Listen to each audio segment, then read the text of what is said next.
اعوذ باللہ من الشیطان الرجیم۔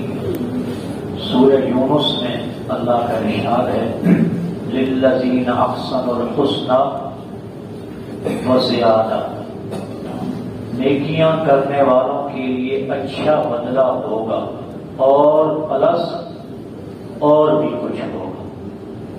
سورہ قاف میں اللہ تعالیٰ نے فرمایا ادخلوا بسلام ذالک یوم الخلود، پرہیزگاروں سے کہا جائے گا سلامتی کے ساتھ جنت میں داخل ہو جاؤ، یہ ہمیشگی کے لیے داخل ہونے والا دن ہے۔ لہم ما یشاءون فیہا، جنتی جو چاہیں گے ملے گا۔ ولدینا مزید، رب تعالیٰ فرماتے ہیں اور میرے پاس اور بھی بہت کچھ ہے۔ آج ہم ذکر کریں گے جنت کی سب سے بڑی نعمت کا۔ سیدنا صہیب رضی اللہ تعالیٰ عنہ کہتے ہیں، صحیح مسلم کی روایت ہے، جنتی لوگ جنت میں داخل ہو جائیں گے، کل کی طرح کی بات ہے، رب تعالیٰ کی طرف سے آواز آئے گی تریدون شیئا ازیدکم، کیا مزید کوئی ارادہ ہے؟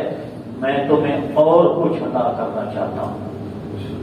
اور ابن ماجہ وغیرہ کی روایت میں ہے کوئی اعلان کرنے والا اعلان کرے گا ان لکم من ربکم موعدا یرید ان ینجزکموہ، کہ تمہارے پروردگار نے تم سے ایک وعدہ کیا تھا، تمہارا پروردگار تم سے کیا گیا وعدہ پورا کرنا چاہتا ہے جنتی لوگوں سے۔ سبحان اللہ، جنتی لوگوں کی سمجھ میں اس وقت یہ بات نہیں ہوگی کہ اللہ پاک کیا مطلب ہمارے ساتھ کرنا چاہتے ہیں۔ آگے سن کر کیا جواب ہوگا؟ اللہ پاک ہمیں بھی یہ جواب دینے کا موقع عطا فرمائے۔ الم تبیض وجوہنا، اے ہمارے پروردگار کیا تو نے ہمارے چہروں کو چمکنے دمکنے والا نہیں بنایا؟ الم تدخلنا الجنہ، کیا تو نے ہم کو بہشتوں میں داخل نہیں کیا؟ وتنجنا من النار، اور داخل بھی کیسے کیا؟ جہنم کے اوپر سے گزارنا، جہنم سے نجات بھی دی ہے۔ بس یہ باتیں وہ کر رہے ہوں گے کہ اور اب ہم مطلب کیا چاہیں، کوئی خواہش کوئی تمنا رہی نہیں۔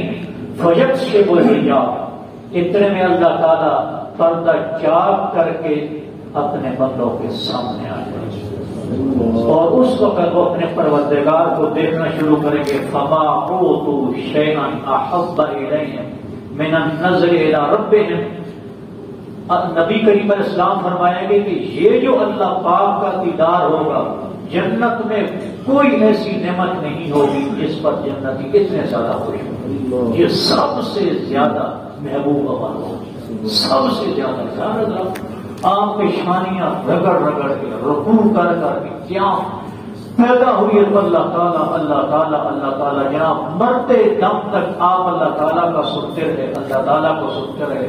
حضرات جب ایسی ہستی کا دیدار نصیب ہوگا، آپ کے پاک پیغمبر نے فرمایا تھا کہ تم ایسے اللہ پاک کا دیدار کرو گے جیسے بدر والی رات کو بدر دیکھتے ہو، چاند ہر ایک کو نظر آتا ہے۔ آپ علیہ السلام نے فرمایا کوشش کرنا کہ سورج طلوع ہونے سے پہلے یہ نماز اور سورج غروب ہونے سے پہلے نماز اثر، ان دو پہ ہمیشہ اختیار کرو۔ سورج طلوع ہونے سے پہلے غروب ہونے سے پہلے تو اللہ پاک نے آپ کو موقع دیا ہے اس قسم کی باتیں ہمیں کرنے کا، آپ کو سننے کا، تاکہ ہم زندگی بھر کے لیے کمر بستہ ہو جائیں۔ اللہ تعالیٰ ہمیں بھی یہ دیدار عطا فرمائے۔